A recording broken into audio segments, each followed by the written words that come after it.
In 1983, Wayne Gretzky was swept in his first Stanley Cup final. And after the final game of that series, Gretzky happened to walk past the Islanders' dressing room. He expected to see a wild celebration with cigars and champagne, but that's not what Gretzky saw. Instead, those Islanders were nursing the wounds of a fourth straight Stanley Cup, and it looked like they were already focused on winning another.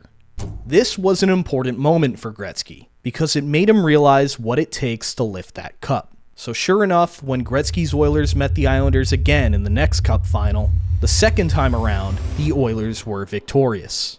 Now, over 40 years later, the Oilers have another Gretzky in Connor McDavid. And McDavid also lost his first cup final, and then got a second chance at the same team the following year. It seemed like fate had paralleled the journeys of these two greats, and that the only ending that would make sense would be McDavid lifting the cup on his second try, just like Gretzky. But that's not how it went.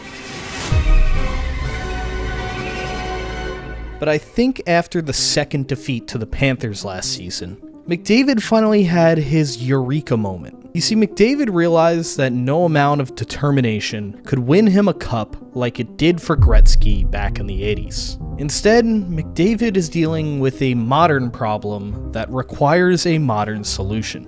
So McDavid spent this summer thinking about how the Panthers were able to get and stay so good that they were able to beat two of the best players in the world 2 times in a row. And the answer was right in front of him all along. You see, the Panthers benefit from their tax-free state. It allows them to re-sign all of their key players for cheap and keep everyone under the cap. Meanwhile, the Oilers don't have that advantage.